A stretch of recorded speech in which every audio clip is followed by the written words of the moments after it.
awesome. You should be out there. So I want to get you out there. Oh, thanks. You're so yeah. sweet. Okay, we are live. This is Amanda Marino, owner of Next Level Recovery Associates. I am here with Candace Mckenzie, who is just incredible. We were chit-chatting a little bit before. So we, I've had Danielle, who's doing outreach with me, talk to some of our community partners, and we're trying to, highlight some amazing people doing amazing work in our community, both locally and nationally. And Candace has been doing that for a long time. And so I want to welcome you, Candace. If you could just share a little bit about who you are and what you do, and just kind of let people know a little bit about you. Thank you. Thanks, Amanda, so much for having me. I really appreciate it. And we had such a nice little chat before. So I'm excited to really talk about, women in recovery, and very passionate about that subject matter, and sort of supporting my community of lovely women strong in our recovery. A little bit about my background is I am a licensed marriage and family therapist, both in California and Georgia. So really that sort of whole journey began with my, sort of the trials and tribulations of going through a terrible eating disorder. I've been in recovery now for about 22 years. So woohoo, super excited about that, to share that with the community, that if anybody can find recovery, if I found recovery, anybody can find recovery, because I had it done really good. And we'll certainly talk a little bit about that too, as far as sort of the masking, if you will, and, how it was presenting in the world. But it's a very typical story. I found recovery. I found the most amazing women's support group that just worked for me, that I felt safe. I literally just blindly walked into this group. I just feel like my higher source just lifted me up. I don't even know how I ended up there. I just walked into this group. I was scared to death, and it just was magical. It opened up so many doors for me. I fell into, not just a support group, but finding individual therapists, the registered dietitian. And then it was like, I did the journey, started healing, and I was like, oh gosh, I would really love to be able to do this and be able to give back. It's more about sharing your story, helping others. And again, just blindly walked into that. My higher source was like, you can do this. And so, but today really, I really wanted to put the LMFT to the side, because I really wanted to talk just as a woman, first and foremost. You and I were talking about this, somebody who's in recovery, really sort of supporting our lovely community of women, and just really start talking about the barriers and the obstacles that I think women have, and still being a marginalized community. And I'm really careful to say that anything I'm speaking about today is certainly my own experience. I think we've come a long way. And so anything I'm saying is not black or white. It's just, hey, I just want to bring this into, let's talk about this and have some sense of awareness. Absolutely. And, I do want to just, I see Blake, my business partner, for the next 2 weeks, because then I will be on my own in 2 weeks. Yay. But my business partner, 4 years, chimed in and said, hi there, important topic and discussion. We're on a lot of platforms. We're on Facebook Live. We're on LinkedIn Live. We're on YouTube Live, Instagram Live. So if anyone has any questions or comments or experience or anything that you want, please put it in the comments, and we will definitely be responding to you. So, we talked about this prior, like coming from that, you have the clinical eye and the clinical lens, and then you have the personal experience, which to me is so incredible. I think there's so much benefit to having the professional and the lived experience. Mm-hmm. And you and I were also talking too, was not just the eating disorder for me, was also having a parent who had bipolar, and who also had a really rough cocaine addiction, overusing psychotropics, systemic issues with our healthcare system. So just kind of all that entrenched all in one too. So just this topic today was I, immediately when you and I were talking, I was like, I would really love to be able to advocate and to just throw some thoughts out there for all of us to think about. And I hope that, I'm not sure if this is interactive. I hope people jump in and ask questions. Yeah, it is. It can be. It just depends on like who's on. So we have a Diana Wilson that said, women helping and empowering women. Love that. Yes, that's one of the things of today. And also, because I had Dr. Dawn Nickel, who started She Recovers, the founder. She had commented on her post and said, what is this topic going to be on? And I said, really all things women in recovery. So when you think of this topic, what is the first thing that comes to your heart that you would like to discuss? I really want to address what I feel are the barriers in access to care and appropriate assessment for women. I feel like we are still marginalized when it comes to this sort of connection with, oh my gosh, a woman, she would, I'm not going to be assessing her for substance use disorder or even mental health issues or dare I say eating disorders. But and because typically I think that most physicians, not all, tend to think of men, especially with substance use disorder. I will certainly say that they tend to think that men are going to be they're going to be much more of the community that will be using versus a woman coming in there and overusing pain medications or certainly alcoholism.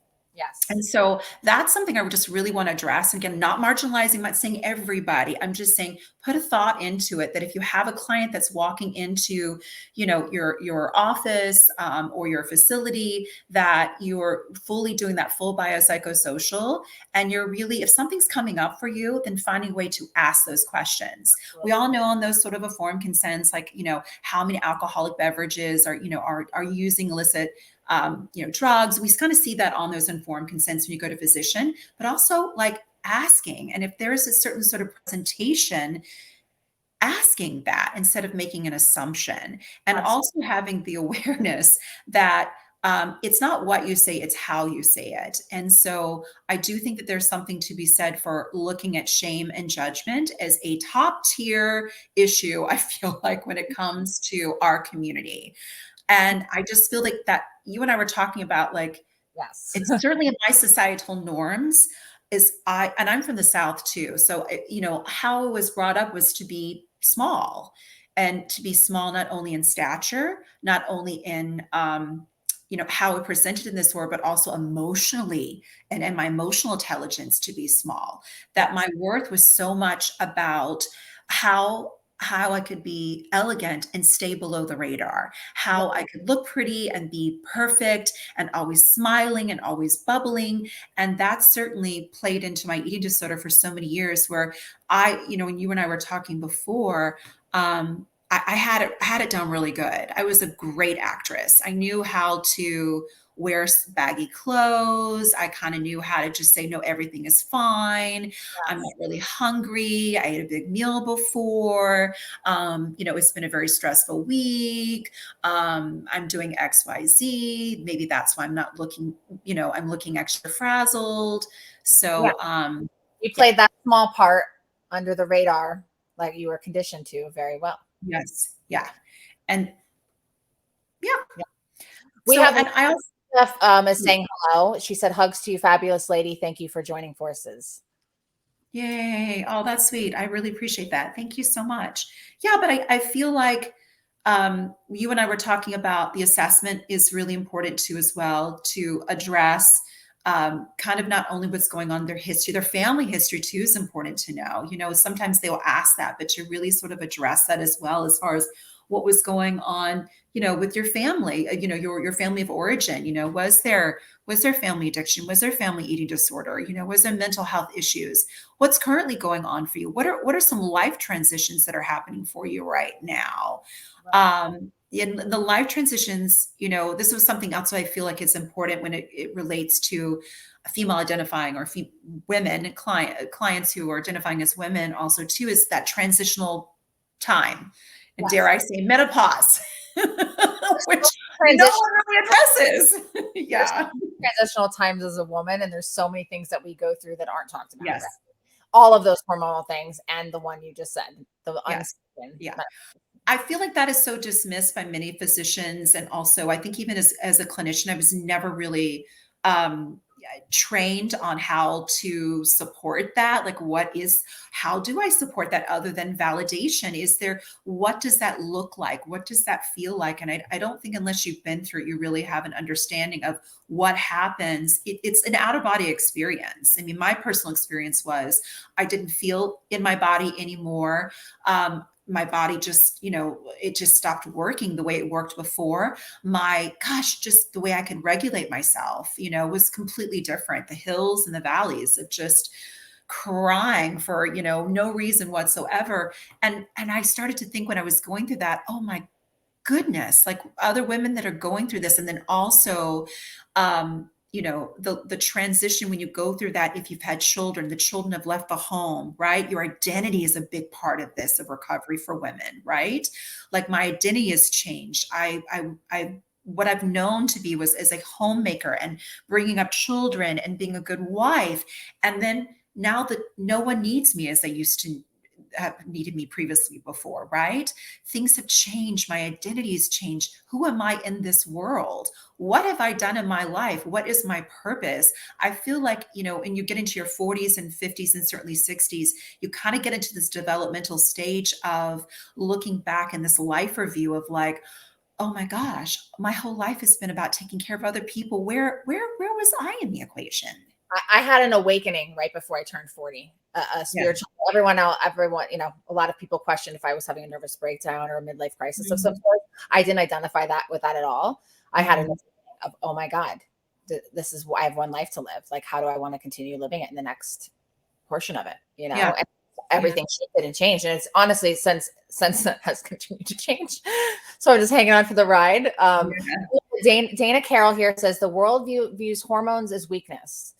Oh When we gosh. learn about ourselves and our hormones can be a superpower. Well, Dana, I need to learn some of that because Yeah. I'm someone that as you're saying some of these things, I'm not into that phase yet. So it terrifies me because I already struggle, Yeah. like becoming sober and stable and mentally, Yeah. stable, like that. There's still a time that I struggle, and that's once a month where I think I'm going crazy, but I have an app that tells me, oh no, you're not crazy. You should be feeling crazy right now, Absolutely. so that, some of it scares me, but again, my mom didn't have it bad. So like, I'm hoping that that's my path, but at least we have the support and the tools. Like you said, like I'm Mhm. somebody facing this alone without the knowledge of mental health, without the acknowledgement of Mhm. real, out the acknowledgement of women struggling and women issues. Like if a woman's just going through that alone with no support, I that has to be way too hard. Or if a woman is told by a physician, oh, you're at that, nothing burns me up more than physicians telling me, oh, you reached that age. You're just going to go through the transition. Just live your life. Nothing upsets me more, and I feel invalidated and unheard by talking about the challenges of going through the transition.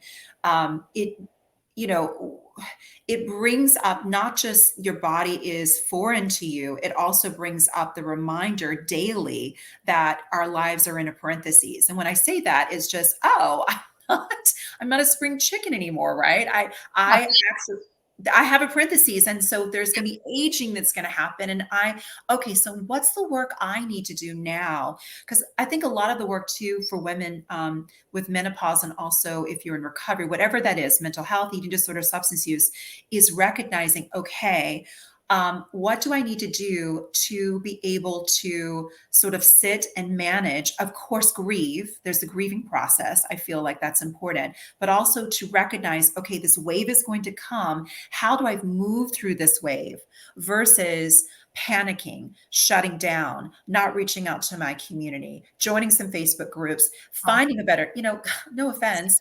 Seeking What, dear? I'm sorry. solution. You're like seeking help and support and solution, and people Yes. understand you. Yeah. And when you say you find a new physician, is that what you Oh, I said? was going to say, oh, and please, please, please never feel like you have every right to look for a physician that you feel is going to hear you and to validate you.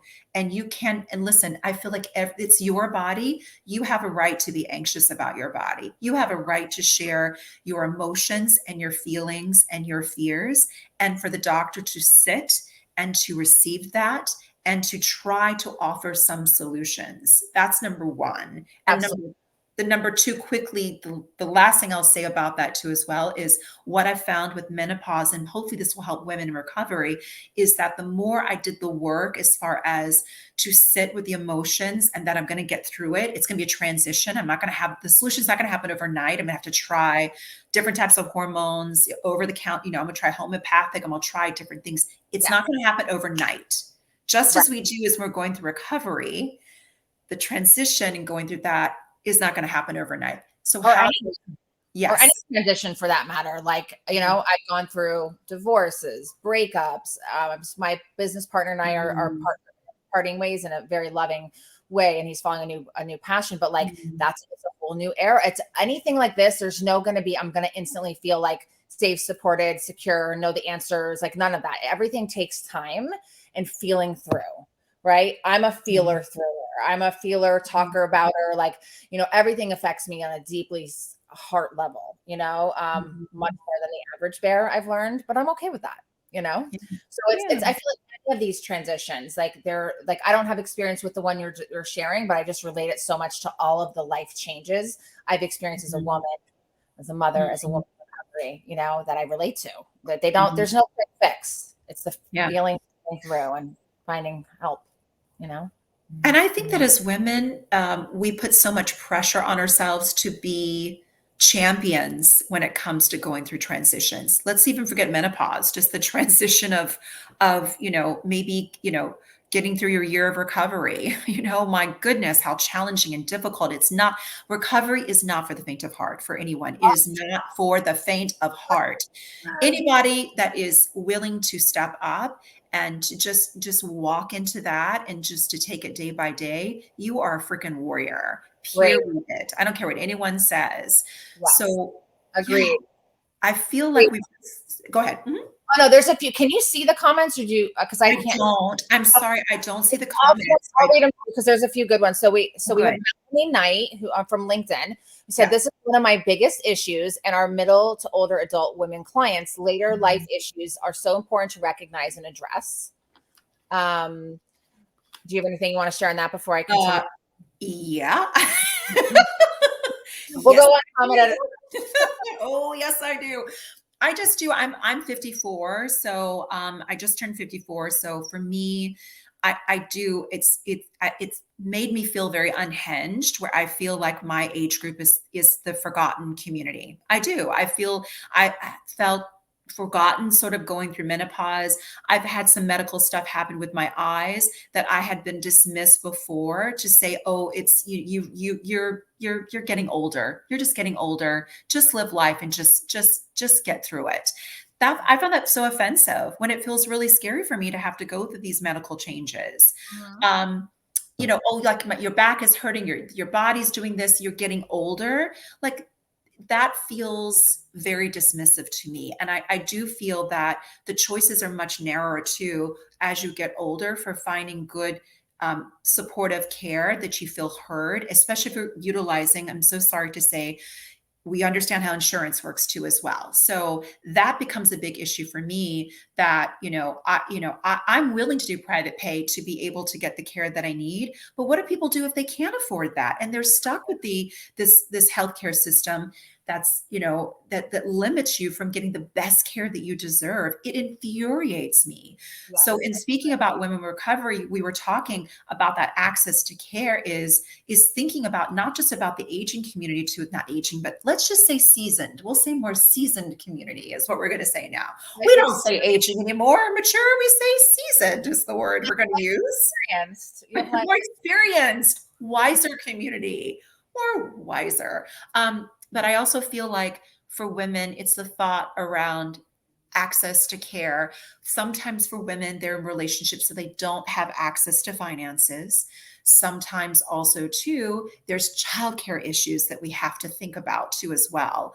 That has to be addressed. And I think sometimes people become very flippant about like, well, you just need to go and just surrender and just do it. And you're like, okay, but we've got to, what's the plan here? How is this woman going to be able to support her children? How is this woman going to be able to afford going to seek treatment when her insurance has limitations and she doesn't have access to her finances?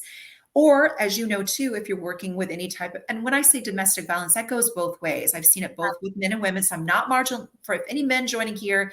Please, please, this is just to have an awareness and to think of things. But even like when you're thinking about, in a DV sort of situation too, as well, I do think that becomes then there's more limited resources. Perhaps if the woman has to go with the children, then what's going to happen, right? There's limitations there. So these are just things. I mean, today is much more like awareness. Let's just think about these things. Let's ask these things. We're talking to somebody. I feel like we have a community here of people that are like myself who are supporting families to find placement and treatment, let's think about that before we immediately just go, well, they're not ready to go to treatment. But do we also ask them, do you need other resources? Is there Of course, something, of what are your course. barriers to treatment and how, is there something I can offer for you? And being with the a woman and the continuous journey, like I'm 42 and I feel 10 times better, younger, more like I know who I am, what I want at this age than I did at 26. Like I feel Mhm. I feel like the more I grow and learn into myself, the more I like love embracing this age. Mhm. Maybe that's because I'm still in my early 40s. Maybe that might shift in 10 years, but like that's what I feel right now. Like I feel like I'm at the best time of my life. Mhm. And I've been through hell and back, I've been through so many of the things, and I feel like it's just helped me learn, and I come to the table with like a clarity of who I am and what I want, I Yeah. wish too Yeah. much, But I more. think about, and I love that you, gosh, I think, and I agree with you too. For me, it's, the more seasoned and wiser I get, I'm so grateful to my higher source that I have all this knowledge and the community, my lovely, amazing community that I can always go back to in my time of need. But then I'm Absolutely. so sensitive when I'm talking to first of all, a woman, but number two, I become so sensitive to a woman who is sort of in my age group that's never really had that opportunity to lean into recovery, right? And how Yeah. scary that is for them to make that choice. You and I are talking about the judgments of like, what is my society going to say about me? What if other people find out? Like, how am I going to tell my work? How am I going to tell my partner? How am I going to tell my Yeah. children? Like, Yeah. people, are going to look at me a different way that I have failed. I have Absolutely. failed as a woman. And somebody said before, there was a sense of weakness, that I'm weak. I'm Yeah. not smart. Yes. These are like None of that. women thoughts that come up for us that we're not smart enough. I've made bad choices and it's my fault versus sure, but also there were some things that happened to you too. You faced some terrible trauma. Where did you forget in this story that you went through this horrible experience and Totally. you were doing the best that you knew how to do? My four agreements followers here, doing your best. I freaking love that so much because I think that that's something to think about, that at the time you did your best with Totally. what. Sometimes that best is just like being alive and healthy and in bed. That's some days the best. Yeah. Well, for me to, and when I say this, that was then, that's not now, but for me doing my best was having the eating disorder because there was so much chaos going in my world. It was the only way I knew how to survive. It was my only, my life jacket. I was just in this, this crazy storm. And for me, that's all I knew at the time because I didn't Absolutely. have the skills. And I was so terrified of just admitting that I had an issue and I had a problem. Yeah, So, me too. It was survival, like yeah. I come from childhood, like the big T kind of traumas, sexual abuse, physical abuse, Yeah. my sister was kidnapped in front of me.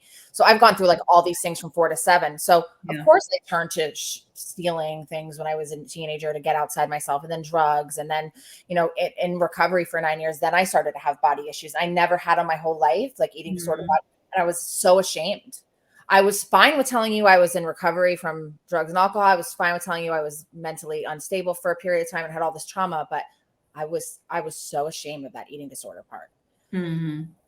It's baffling. It's very strange. And I think a lot of people, there's so much, especially around, there's body image, but I also think when it comes to binging and the purging behaviors, that becomes a whole different type of shame that surrounds women per se. That, I should, especially like with I still feel like we've come a long way with body positivity. I'm so grateful for that. But I still feel that there is such a societal norm that we look a certain way, Oh right? yeah. I was in the entertainment business for 20 Yeah. years, and I was praised and loved for this perfect little body that I had, and Mhm. like I was objectified for it and like all of those things. And like how could I not have gotten a little twisted on the Mhm. you know what I mean? Like how Yeah. much do you weigh? What's your height? What do like getting weighed, getting measured, all that shit. It's traumatic. Um, Very. okay, Yeah. we have a lot of comments, so I want to kind of go through. So now, okay, so Blake said, I hope other men will join and listen to this conversation as gender identity. I have a lot to learn on this topic. Nice. And thank you, Blake, for saying that too. And I just, again, we want to be really sensitive that this is not marginalizing all men. And I think it's important for us as women to be educated as well, and having some sensitivity around males and recovery too as well. So I think it's important for all of us to make that commitment as well. Absolutely. I can't imagine. I can't even. There's been so many men over the past few years that have shared with me that their body dysmorphia or their eating disorder, Yeah. and that they're super ashamed because it's become that that's okay for a woman to share, but Right. like a man, like they're not supposed to. So I have a friend Mhm. that I actually encouraged him to kind of continue doing that work in his personal training business, focus on that, helping those men, because nobody's Mhm. doing that. And that's a bit like, if you get on there and you're like this jacked guy and you talk about your problems that you've had with your body, like so many people are going to connect and identify with that, and you're going to help a lot of Absolutely. people. Somebody once told me, and I had a mentor who once told me that if you put, different genders in a room and you put their backs to each other and you turn the lights down, you change the voices, and you had male identifying, female identifying, even like different ages, but you put everyone their backs to each other, turn the lights down, change the voices, it would be very interesting that they all had the same theme. I don't feel heard. I don't feel loved. I feel scared. I don't feel validated. I'm nothing. So that to me is so fascinating that I think as human and as far as humans, we have very similar thought processing that we all just want to be loved and validated. But that's I think that's the messaging. But then it's important to just have an awareness of, just as you were talking, okay, this is somebody who's telling me that they might have an eating disorder and they're so scared to tell their physician or a therapist or somebody else because they feel like other people are going to think they're crazy, and men don't have this. And Right. I do think that males are underserved with eating disorders. And let me also say, I think that women, I think a lot of people just assume that we just have eating disorders and we don't also have substance use disorder problems, right? And we're not also having other mental health issues as well too. So that's where I'm really passionate. Don't make assumptions. Please Absolutely. ask. Please ask lots of keep open-ended questions. Always keep asking. Always just, you don't have to know everything, but keep asking and keep your feelers up, and when a person begins to trust you, they will start to open up and they'll start to divulge other things as well too, that you can help and support them. Now, when I put the comment here like this, can you see this? I can. Now I Okay. can see. Whatever you do is something magical. So Yes. I don't know how I learned this one, but there you go. So Yes. this one, there's two parts to this one. I completely get it about feeling invisible now that I've Yeah. gotten older. And then this next part is, Candace, I hear you. I definitely understand and can identify with Yeah. that. And I don't know if this is helpful at all. I was talking about, I had gone through some medical issues with my eyes, and I really had to fight to find a community to be heard, because I felt first of all, just so everyone knows, I had to literally go through probably like 20 doctors before I found the doctor that I loved and adored, that I felt heard from. And that was really scary, because I felt I had that, for me, what I felt was a very female identifying negative thought process. Candace, you're just being crazy. Candace, you're overthinking this. Candace, you're being too anxious.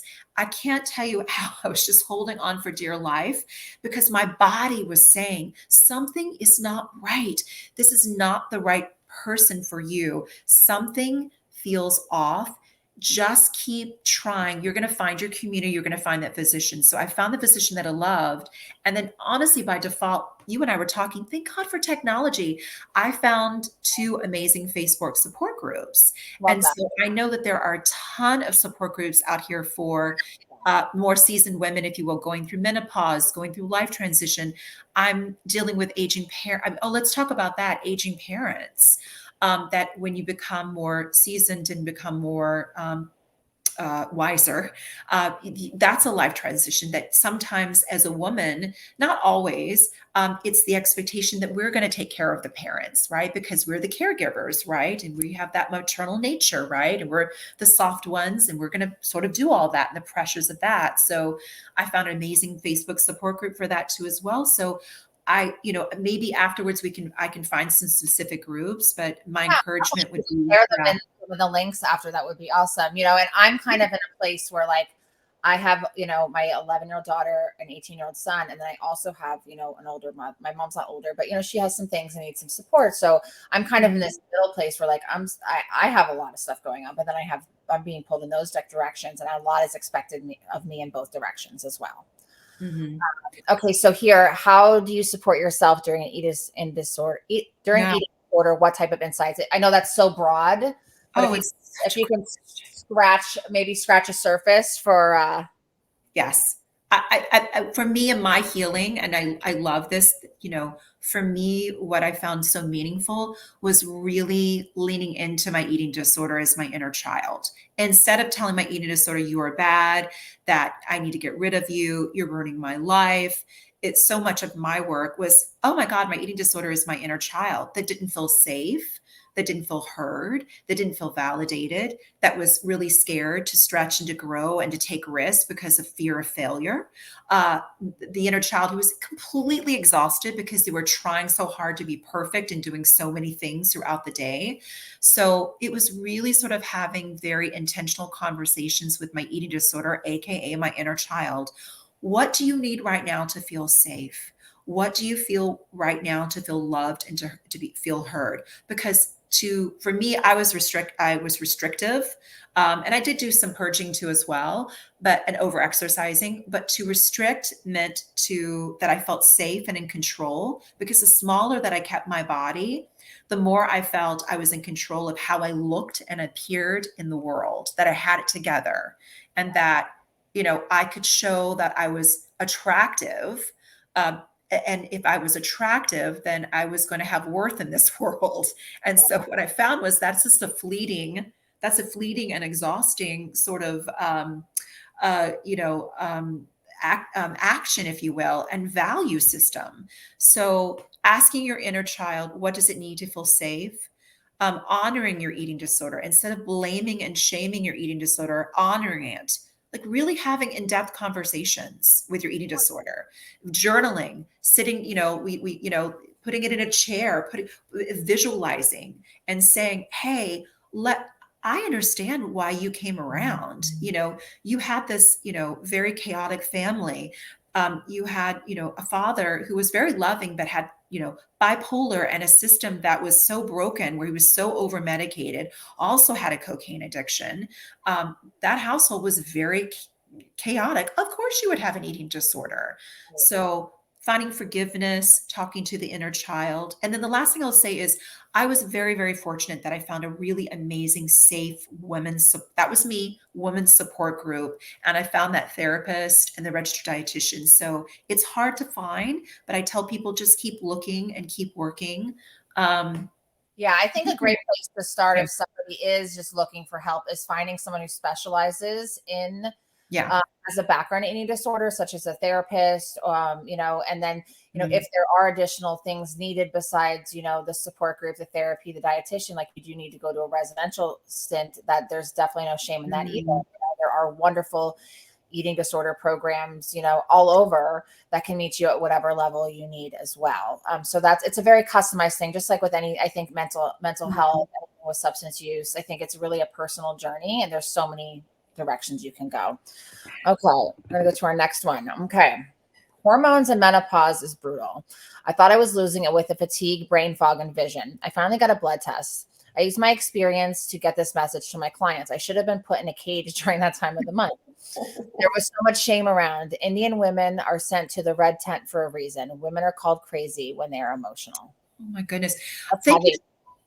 Yeah, I thank you, Diana, so much for sharing that. I'm so grateful that you mentioned that too as well, and just having some cultural sensitivity around menopause too as well, and even sort of cycles. That's an extra layer to add into this too as well. Culturally, how is that viewed, and what does that look like, and what does that feel like? And I do think that there is so much shame. I mean, for me, it was just a lot of fear, because it brought up.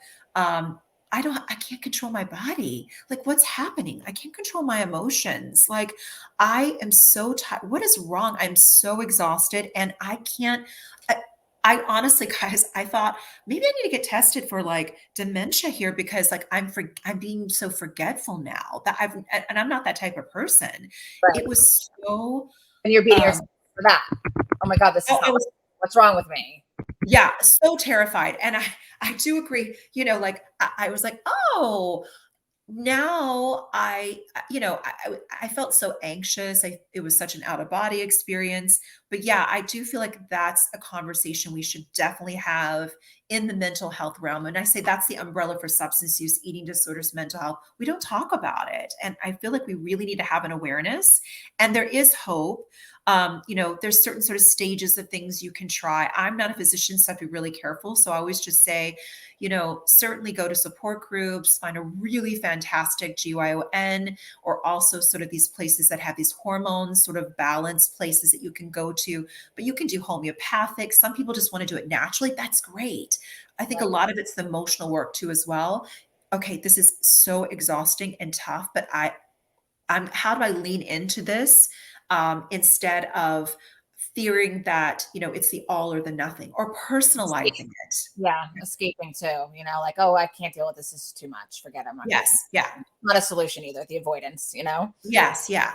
Or being Hard. honest, I want to use again. I want to use again, or I want to relapse into my eating disorder because I cannot take this anymore. Yeah, the Or, pain. or I don't like, or you have to also think about menopause and how that changes psychotropics too. That's a good discussion to have around with your psychiatrist. If your hormones are changing, then obviously how you're metabolizing some of your psychotropics too as well. I think with the whole medical, the medical professionals. So like, on my team at Next Level Recovery Associates, we have our main psychiatrist we use, Dr. Alden Morales. He Mhm. specializes in, mental health and is also well trained in addiction. And he's taught me so much. I've done some lives with him about in the medical community how little they're taught about mental health, eating disorders, substance use Mhm. disorder. In med school, it was like at one point it was an elective, for psychiatrists, it was a Yeah. short 4-hour thing. So now he's now teaching a bunch of, he takes on students that are required to at least do like a few weeks and things like that with him, which is so great that the medical community is coming around because most people don't know, like, don't think to call a therapist. They think to go to their primary doctor or go to Mhm. their OB. And if they're not educated on these things, then that can make this whole, you know, Oh. find out if what their knowledge is. Ask, just like we're, ask Mhm. questions. Find Yeah. out if they understand hormone, like where they stand. And you had to Yes. go through 20 doctors to get to the right one. Well, Mhm. sometimes the first therapist, the first doctor is not going to be the one that has the experience, but don't like let that stop you. Don't let that be a barrier either. Absolutely. And I love what you said. I think we're so trained, and there are some wonderful primary care physicians that are out there. There are really some wonderful ones, but make sure they have a specialization or understanding in hormones. Or, it kind of burns me because I've had this situation happen to myself. They're like, oh, you want me to just give you a little something to chill you out versus sending me or referring me to somebody to talk about the root of the issue. They were just so quick just to write something, right? Just to chill, quote unquote, chill me out. That Yeah. was very frustrating and validating. Yes. Yes, thank you, Lynn. I've learned that you have to be your own self advocate. I feel like that's such a great thing to talk about too for women. I'm so curious how everyone else feels. Again, how I was brought up, and that's been my journey. And it's just so everyone knows, it still is my journey. Self advocating for myself, to not apologize and to say, hey, I need to advocate for my health. This doesn't feel right. I'm not feeling heard. I can't do this, and not apologizing for it. Because I feel like for women, I was brought up that way, that you never question physicians and you keep quiet and you just, if there's a therapist or physician or somebody who has like, the acronyms past their name, what they say is golden, and we all know that there's some people that you know, they might be licensed, but that doesn't mean they're the best person to go to for you. Dare Yeah. I say? I shared with you that I'm having like a surgery coming up, and this doctor is like the best at what they do in this specialty for this particular Mhm. thing.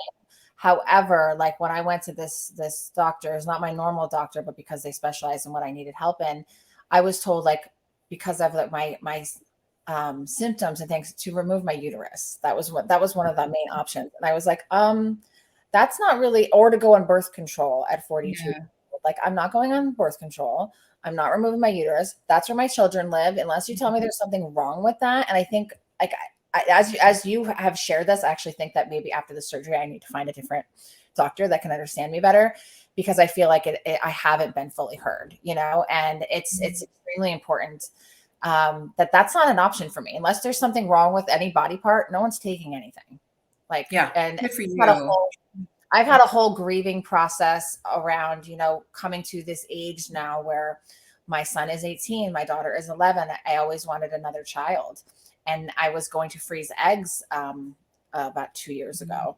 And the fact of now, like, really coming to terms and the grieving that I'm not going to have more children is very heavy for me. And I think there's an acknowledgement for women that are going through that part. Like, there's that window for me is kind of closing, and that to me is, or women that have never had children, and that door is closing. That's an emotional a place for me. It's been very heavy. Yeah. Well, I think there's also, you and I were talking about that too. I think that, there is that grief of, for me, it was the aging. I talked about life being in parentheses of like, I decided not to have children. So for me, luckily, when menopause hit me, it was like, okay, good. This is wonderful and great. But for me was the grief around, oh, menopause, my body's going to really start to age now because the hormones have changed as far as bone density, right? Thinking about just aging in general, just having muscle, growth and all those things that we talk about as far as keeping our body healthy and moving. So I think grieving is important for us.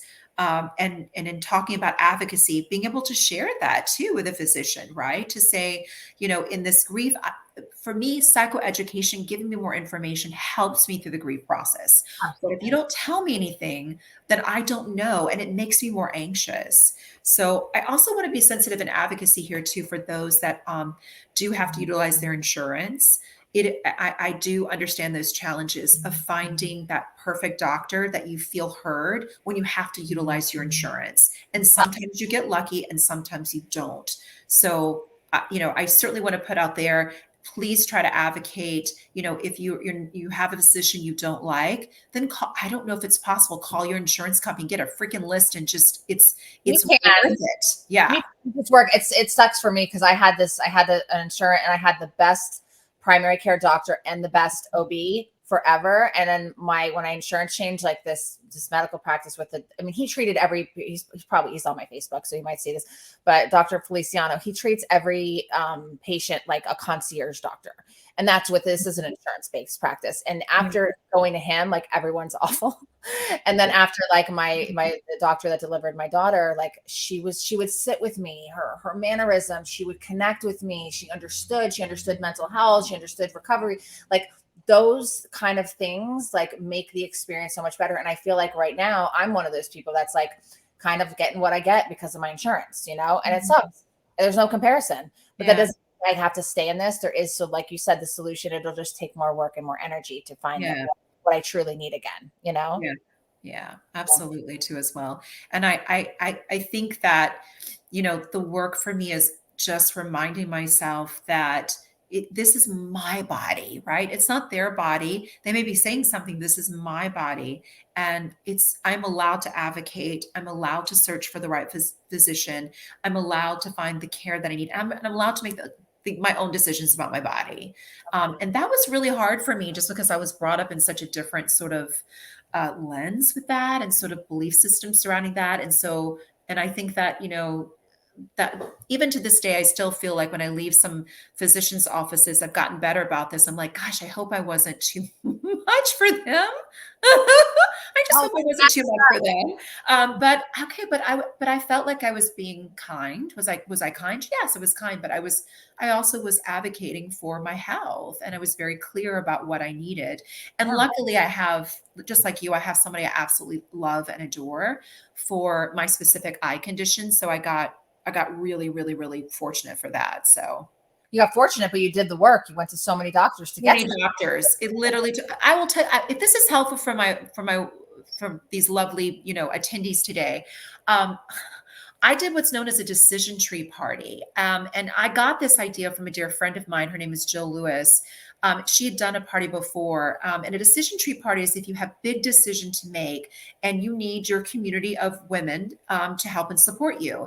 And so what you do is whatever the decision is, and for me personally, I put literally, I think I narrowed down the 20 people to like 5 physicians, and I was going to choose one that I was going to stay with. So out of those 5, I had 5 poster boards, and I got like my very dear and bestest friends That's that I so cute. trust and adore, and we just ruled it out. And so I put pros and cons of each of the 5 physicians I love on that. these big boards, and we just marked out like in a point system. That's how I found my physician now, and it lined up with everything that she was she was a female identifying, that for me, she was a certain age that she wouldn't age out for me too, because I'm getting older. This condition is going to Yes. last. That, Yes. location was close enough for me. I feel heard. Yes. Obviously the credentials, blah, blah, blah, blah, blah. But it was like the decision tree party was everything. So I highly suggest that I for love that. everything. I was Yeah. saying that in my life. I mean, obviously, sometimes I just make the decision on gut instinct, but I like that. I- I think it's a yeah. much more strategic, Yeah. solid. So, okay, as we wind down, just what would you love to leave as like a kind of like final thoughts Mhm. for women? Like, what can they do what would you want to give to women that are seeking, of the many things we spoke of today, healing, hope, Mhm. recovery, proper medical care? Like, what do you want to leave women with today? Sure. Don't forget how amazing you are, period. Don't forget what you've been through before. Don't forget what a survivor you are. You are not alone. It doesn't mean it's going to be easy. I'm not saying that at all, but you are not alone. You can call me anytime. I'm sure Amanda, you can reach out to. We got you. I mean, Yes. certainly if someone's in recovery, somebody help me. I'm perfectly happy to pay that back. I cannot promise if you reach out at 3 o'clock in the morning, I'm going to return that call, but you can reach out to me and message me, and trust and believe we'll find some resources. But lean, if you can, if you don't have a community yet, what can, try to find a community, and that community can be anything. It can be spirituality. It can be something that makes you feel aligned and safe. And just please, please, please, recognize all that you have been through and who you are, instead of what I don't have and the mistakes that I've made. Because I 100. think as women, we carry that load, that we personalize it, that it's our fault. Yeah. And I can't fix this or can't control this because I'm bad. I'm not a good woman. I've I've effed up, I've messed up, I'm not pretty enough, I'm not smart enough, I'm not good enough. These are the messages we've received, I I'm, feel like, as women. I'm Yeah. too much. That's the one I always answer. I'm too much. And you can be assertive and speak your truth and stand in your truth and not be aggressive. And like I didn't Mhm. Yeah. addiction. I only knew how to be aggressive because nobody heard me, and that's how I Mm. got it. And then I learned, oh, and then I became like a recluse and quiet, and then I didn't have a voice. And then now I Mhm. found a place where I will speak my mind only when needed. You know what I mean? I'm not going to Mhm. cause havoc and turmoil, but I stand in my truth. I speak my word. I stand up for myself when needed, Mhm. and all of those things. And that feels good. That builds esteem. That builds, Mhm. when you're having those dark moments and those dark times, like you can lean into that strength that is in there. You've seen it before, and you know that you're going to get through this. Like you have other things before. And being a woman's woman or a girl's girl for me has been the greatest gift in my healing journey. Like getting the opportunity to invite you on here today to, so to highlight you. Like I want to, they say iron sharpens iron. Like I want women in my corner that can teach me, that can guide me, that can support me. And I want to be able to do the same to others. And that to Mhm. me is like one of the most healing properties that I think I've encompassed in Yeah. my life. Absolutely. And I love what you said about being assertive too, as well. I feel like that is something so important for us to recognize. You can be assertive and still have your voice lowered and still be, direct and specific, right? And we're allowed to be assertive, and we're allowed to voice and advocate for ourselves. But girl, there is nothing like women. Now there's wonderful boyfriends and husbands and partners, but there is nothing like our girlfriends. There's nothing like women having each other's backs, being strong in recovery. I feel like that's what we're so fortunate about, is that we can lean into feeling comfortable, like, calling our women friends and our women, and leaning into our women, our community of women, if you will, is so important to us as well. Makes you feel not alone. Like you're crazy is that what they understand. And they're like, okay, Oh, this is, please. we're all going through this, Yeah. it's just the thing, it makes you feel Yeah. that with anything, anyone going through anything, there is other Yeah. people that are going through it, that you can find your people and you can get that support. Mm. It's out there. Like you said, there's a group for everything nowadays, There Um, is. so how can people find you, Candace, if they want to Yeah. find you? I mean, we did post your links on our social Sure. thread, but like, how can people find you and what do you do? Like, I know that you are an independent, but you also are with a wonderful company. Yeah. Maybe talk a little about them. Let's highlight them a little bit. Oh, sure, no problem. So, one, I work for Galen Hope. We support primary mental health and primary eating disorders for children, all the way through adults. We also have housing for adults too, as well. Really, just in a nutshell, our belief system is community reintegration is incredibly important. It's very solution focused. It's very much about keeping a small census, creating a wraparound team, helping the person get back into their community. So that means daily exposures and experientials, not just in the treatment facility, but also in the community, which for me is incredibly huge, especially if you worked in an agency before. It's almost like we are incorporating a community social worker in the treatment team as well. And that community social worker also works as like the concierge case manager as well, daily working not only with you, but also your family of origin. So I work in outreach. And so I really fell into that. And the outreach for me is not just talking about the program, but very similar to probably what you do to Amanda, as well as many of the people that are joining today, is finding placement for families. Nothing brings me more joy than somebody who is calling and I have to scramble to find them the best placement that's going to work with their insurance and kind of what's happening for their presentation and criteria. And sometimes, as you know, it's very nuanced, but I love Yes. that so much. That brings me. What they've been through that hasn't worked. So you can help them Yes. find, okay, this is Oh, yes. and Yeah. so knowing what they have, and like I had a family Yeah. call me yesterday with like all the things that they've done, and I thought Yeah. of things that haven't Yeah. worked, Yes. yeah, Yeah. beautiful. And so for me, it's so much more about not just doing the placement, but making that attachment and connection. A, you're not alone. B, I got you. You can call me. It's no problem. If you're not ready today, that's okay. Just give me a call because somebody else did it for me. Somebody else leaned into me. I'm going to give that back because I know that's the purpose that I'm here for. I may not have the answer right when you call, but let's figure something out. So there's Galen Hope. And then the other aspect is I also still hold a private practice. So I see adults, and particularly I really work with OCD as my jam. It's not the only part of community, but a big part of the clients that I work with who are suffering from debilitating OCD, surrounding fear and thoughts, compulsions, rituals. It can be external, but it can also be internal. And obviously I'm quite passionate working with women, younger women kind of going through the transition of just making their way out in the world and who am I and what's happening next, to women who are much more wiser and more mature who are going through life transitions. So obviously, because I've had a medical issue myself, I work a lot with medical anxiety. It's a thing. And I also work with a lot of women who are going through the transitions of either divorces, children have moved out, and it's kind of just exacerbated the anxiety for them, and some of the OCD symptomology. And so you can find me on CandaceDaleMckenzie.com.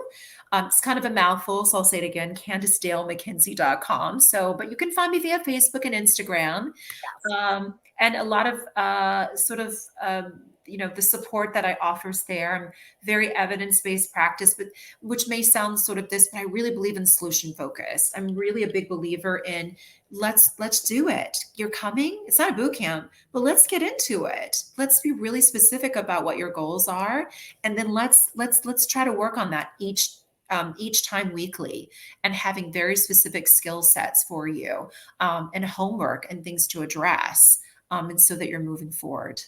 I love that. So you can come to Candace or myself for a non-shame based, loving approach. Oh, And yes. we talked about this before we came on. We'll meet you where you are. That's, I think, super important in today's recovery culture and mental health culture, really, to be approachable, to treat everyone as an individual, not that just because something worked for you or I, or we've seen work for other clients, like we hear and we listen and we ask questions, like you said, like ask questions. But thank you so much, Candace. I loved because a lot of people I have on, I know really well. And so this was also like an opportunity for us to get to know one another more. We've had a couple of interactions, but like now I feel like I really, I adore you. I'm so honored that you spent this time with me today. And, if there's people will probably continue to have questions on the different platforms. So feel free, if you didn't catch us live, to come back and ask any questions, send Candace or I direct messages. Again, I'm Amanda Marino, owner of Next Level Recovery Associates, and this is Recovery Solutions. And I thank you so much, Candace, for joining me today. It was really wonderful. Thank you for the lovely gift to join today and discuss something I'm super passionate about. And I as well had a great time getting a chance to sort of collaborate with you. So I'm looking forward to more fun events like this. Thanks. Absolutely. I said you need to be out there. You're incredible, so I was super excited to have this time with you today. So That's very sweet. Well, friend Andre, because I know Andre shared some of the posts. So let's say hello to Andre. Yeah, Andre. Thank God for Andre helping me in my more wiser world where I lack social media. I'm not great with social media stuff. So Andre is fantastic for that. Yay, Andre. Well, if you need any help, it's something I'm really good at. Oh, well, I'll be calling you. Of course. Yeah. I need so much help in that area. So much help. I'm like, listen, find some really awesome people out there that we, are working with or want to work with, because this is something that comes super easy to me. Media, social media, like all this stuff is just a natural thing for me. So I want to help people like you lift other women up in this way and help them and highlight them, and or all professionals, anyone that's quality and like doing it. And this is a scary area for them. Like a bunch of my therapist friends in private practice, they were terrified to make their first reel, like their first so I went to their office and literally made it with them. And then I've left and they've continued to make them every single week. So that's fantastic. Because it's scary. Like I grew up in modeling and acting, and there was something so weird about talking to my phone alone in my house. I can go in front of a whole camera crew and be fine, but give me my phone and alone and I'm like, this is weird, so I like to be that person. So if you need that at all, I'll come over and I will be calling you so fast. You have no idea. I need so much help in that area. And I think that's that might be a good topic for you to discuss as far as, the shame, the judgment, the fear, for myself or other people that really, how do you post? Where do you put the post at? Like, what am I supposed to say? Like, it's overwhelming too, because Instagram, LinkedIn, Facebook, TikTok. I'm just like, I don't have time in my day to figure this out. Like, totally. What am I supposed to do? I'm very confused right now. So it's overwhelming. It's just one of those things that once you have like a little bit of an idea and a plan, or even just some walk through some of the fears, because I also take a beating, you know what I mean? I mean, with this amount of screenshots that Blake and Sarah that work with me have seen that I've sent of people sending me awful things. Most of it's not like that, but you have to also like be ready for that. Like I was bullied my whole life. So bring it on with whatever you want to say to me on social media with the keyboard warrior hiding in his basement. No. You know what I mean? But that does come with it too. You know what I mean? Because so when you get the positivity, you get the connection, you get the empowerment, you're going to get, I mean, if you go look at any post on anything, comment section, it's disturbing. Yeah. So why not me too? So there is a lot of stuff that you have to be ready for. And when I'm sensitive, I come off of all of it for a few months. When I need a break, I just come off of it. And I have the girl that works for me post, that's my social media manager, just post my stuff. Oh, okay. Yeah. So I hide. If I need to go hide, I go hide. If I want to be out there, I go out there. But yeah. Well, I will definitely call you, because I certainly have been in my shell for a long period of time. And it's really a lot of that too, just a fear of not really understanding how it works and all these different platforms. And it's like, oh, I really should sort of like address that. So thank you for sharing that. And I will be calling you. And honestly, I want to be like completely honest, as being a girl's girl, like it is a damn shame for you not to be out there more. Like you need to be like, I think it's doing this, our community and our world a disservice for you not to be out there more. And I mean that from my whole heart. Thank you so much. And that's very, very, You're very kind. Thank you. Like you're like, you need to be, people need to hear you. I saw these countless people you helped in this post and this thing today. So whatever I can do to be supportive, I've got your You're back. so kind. Thank you so much. This was fun. I love doing this. Thank you so much. I'm so glad we got a chance to do this. Yay. Yeah. And thank you, Danielle, for setting up. You rock, girl. All right. Thank you so much, Candace. Have a great day. You too. Take care of you. Thank you so much, dear. And thank you to everyone. Bye.